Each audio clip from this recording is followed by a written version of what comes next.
노력해봤자 소용없어. 어제 들었던 강연 중에 매우 인상적인 강연이 있었다. 그 사람은 과학자이면서 의사였는데 심지어 알코올 중독도 유전이라는 말을 했다. 유전적 요소를 많이 갖고 있는 사람이 결국 알코올 중독자가 된다는 얘기했다. 그러면 알코올에 대해서 노력한다고 해도 그의 삶은 결코 중독에서 벗어날 수 없게 되는 것이다. 모든 것이 운이라고 그는 이야기했고 모든 것이 유전의 영향을 받는다고 이야기했다. 심지어 같은 작가라고 해도 미국이라는 백그라운드를 갖고 있는 작가가 세계적 작가가 될 확률이 훨씬 높은 건 당연한 게 아닌가라고 이야기했다.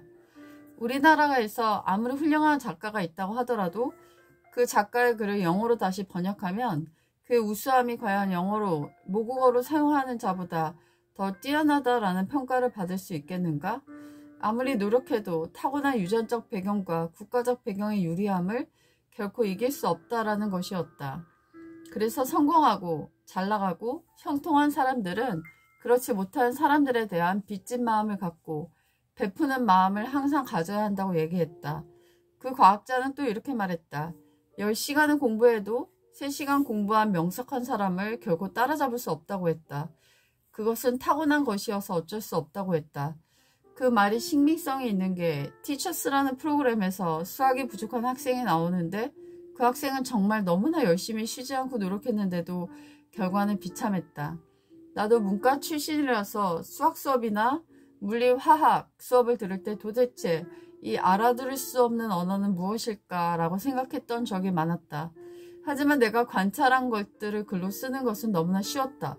글이 쉽게 완성이 되었고 그리고 글감들이 놀랍도록 많이 쏟아져 내려왔고 우연히 들려주는 경적 소리에도 글감이 떠올라졌고 스토리가 상상이 되어졌다. 심지어 고개를 들어 바라본 가로등이 마치 이 세상을 바라다 보며 뭔가를 느끼고 있는 훌륭한 대상처럼 보여지기도 했다.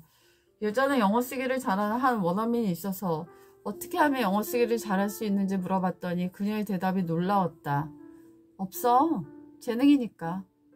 하지만 그 말이 사실이라 하더라도 나는 그 말을 믿지 않겠다. 우리는 삶 속에서 기적을 이루는 많은 위대한 영웅들을 보고 난다. 그들은 처절한 환경 속에서도 놀라운 일들을 이루었고 정말 상상을 초월하는 열악한 환경 속에서도 엄청난 업적을 이룬 사람들이었다. 그러니 노력해도 소용없어 라는 말은 하지 말자. 불평등, 불공정, 차별이라는 단어들 속에서도 기적이라는 단어는 빛을 내고 있으니까. 부룬디 명문대생 이자이. 가장 가난한 나라 중에 하나인 부룬디의 명문대생의 삶을 들여다봤다. 이자이가 다니는 학교가 명문대라고 하는데 시설은 참혹할 만큼 끔찍한 아주 열악한 환경 속에서 공부하고 있는 이자이의 눈은 너무나 아름답고 맑고 선명했다. 이자이가 사는 집에 가보게 해주겠다고 그래서 방문객이 찾아갔는데 그의 집은 정말 너무나 참혹했다. 심지어 지붕에 구멍이 뚫려 있었다. 비가 오면 어떡하냐는 질문에 별로 대수롭지 않게 받아들이는 이자이의 모습. 그리고 심지어 가축이 그 집에서 같이 살고 있었다. 그는 누더기 같은 자신의 책상을 보여주었는데 거기에 낡은 책이 하나 놓여 있었는데 영어 사전이라고 했다. 그는 영어로 대화를 하고 있었는데 그 사전으로 영어를 공부한 것 같았다. 그의 열악한 환경 속에서 공부하는 이자이의 모습은 너무나 존경스러웠다. 여전히 알고 있던 일화 중에 24색깔의 색상을 가진 부잣집 아이와 단 3가지 색을 갖고 있는 가난한 집 아이의 그림을 본 어떤 사람의 이야기가 생각이 난다.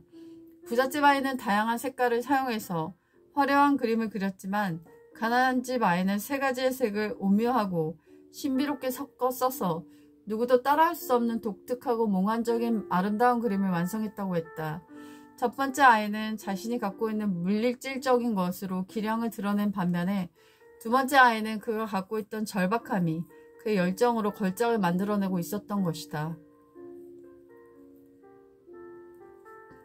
나이 든 사람은 바꿀 수가 없어. 나는 올해 거래를 하러 멀리 다녀왔다. 가격이 무척 쌌기 때문에 왕복 1시간 반을 마다하지 않고 다녀왔다. 사진 상태가 너무 좋았기 때문에 마음에 들어 갔다 온 거였는데 판매자분께서 모자를 자기 임의로 줄였다고 말씀하셨고 주머니도 임의로 손바느질로 고쳤다고 보여주셨다. 미리 고지를 해주셨다면 나는 그 먼 거리를 가지 않았을 텐데 물건을 얼기설기 바느질 자국으로 여러 군데 있었다. 난 너무 당황스러웠지만 상대가 노인이기 때문에 그냥 웃으면서 예쁘네요 라고 말하며 받아왔다. 그리고 나는 내가 먼 거리를 갔기 때문에 그분이 약간 자기 집에서 벗어난 곳까지 와주신 것에 대한 고마움으로 그분에게 작은 선물을 드리고 왔다. 그런데 그분이 기분이 좋았는지 차로 한 5분 정도 태워주셨다. 덕분에 오는 길은 약간 더 쉽게 올 수 있었다. 하지만 노인은 쉽지 않다라는 생각을 더 한번 확고하게 만들어주는 경험이었다라고 생각한다. 학생이란 수업을 하는데 담임 선생님께 대한 불편한 마음을 아이가 드러낸다. 나이가 좀 있으신 분이었는데 규율이 너무 많다는 것이었다. 규율이 도대체 얼마나 많냐고 물어보니 20가지가 넘는다고 했다. 그럼 너가 가장 받아들이기 힘든 규율이 무엇이냐고 물어봤더니 선생님이란 말을 써야지 쌤이라고 불러서는 안 된다고 했단다. 난 너무 그 선생님이 권위적이라는 생각이 들었다. 하지만 아이의 불편한 생각을 내가 더 강화시켜 줄 수는 없었다. 아이는 어찌됐건 그 담임 선생님과 잘 지내야만 하니까 그래서 난 아이에게 이렇게 말해주었다. 나이 많은 어른들을 바꾸긴 어려워. 거의 불가능에 가깝지. 그분과 잘 지내려면 너의 의식을 바꿔야 돼. 무조건 순종하라는 것은 아니라 그분을 조금 좋은 생각으로 바라보라는 거야.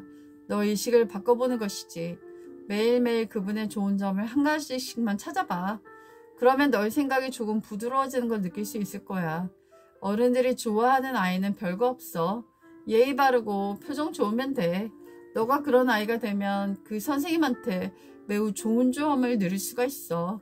그 선생님이 널 좋아하면 너는 학교 생활이 굉장히 편해지고 좋은 점을 많이 누릴 수 있거든.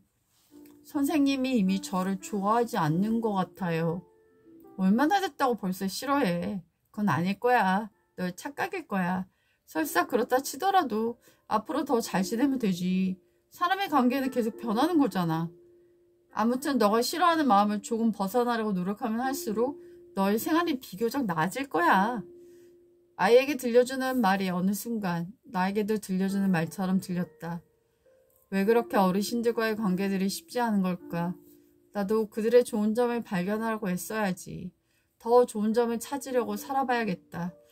노인들은 바뀌지 않으니까 그분들과 잘 지내려면 맞추는 사람들만 있을 거니까. 쨍하고 이틀날 나는 수업 준비를 굉장히 많이 하는 편인 것 같다. 몇 시간이고 준비를 하는 것 같다. 책도 빌려서 보고 요약도 하고 그걸로 문제를 만들고 나는 모든 자료를 내가 만들기 때문에 시간이 굉장히 많이 걸린다. 컨텐츠를 사용하는 것이 아니라 전부 다 만드는 것이니 그것들이 다 내 머리에서 나오기 때문에 시간이 굉장히 많이 걸린다. 하지만 한번 만들어 놓으면 언제까지나 쓸 수 있기 때문에 무한대의 시간을 사용해서 내 수업을 준비하고 있다. 하지만 나의 노력에 비해서 결과는 참 보잘것이 없다. 어떤 사람이 자기 남편의 월급이 너무 적다고 푸념하는 글을 올렸다. 그 남편의 월급은 내가 바라는 월급이었다. 그 정도의 월급을 꿈꾸는 사람도 있는데 그 월급이 너무나 보잘것없고 초라하다고 무시하는 아내의 글을 보니 마음이 좀 안 좋았다. 대학교 나온 사람이 안 풀린 것 같다라는 그 글이 쓰여져 있었는데 나도 대학 나왔는데 나도 많이 안 풀렸는 걸까? 라는 마음이 들어서 약간 시무룩해졌다. 예전에 나에게 배웠던 학생이 하나 있었는데 그 아이의 이름은 노아였다. 너무나 오래전 일이라 그 아이의 이름이 너무나 독특했기 때문에 난 그 아이의 말을 생생하게 기억하고 있다. 그앤 선생님, 제가 나이 들어서 어른이 되면 어떻게 선생님을 만날 수 있을까요? 만날 수 있을 거야. 난 유명해져 있을 테니까. 하지만 나는 내가 너무나 거만했다고 생각한다.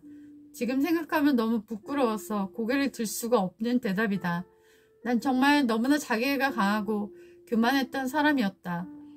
그래서 이렇게 쨍하고 있을 날이 없이 음지에서 오래오래 사는 건지 모르겠다. 한 줌 햇살이라도 들어오면 좋을 텐데 그것마저 도착하지 않은 나날들.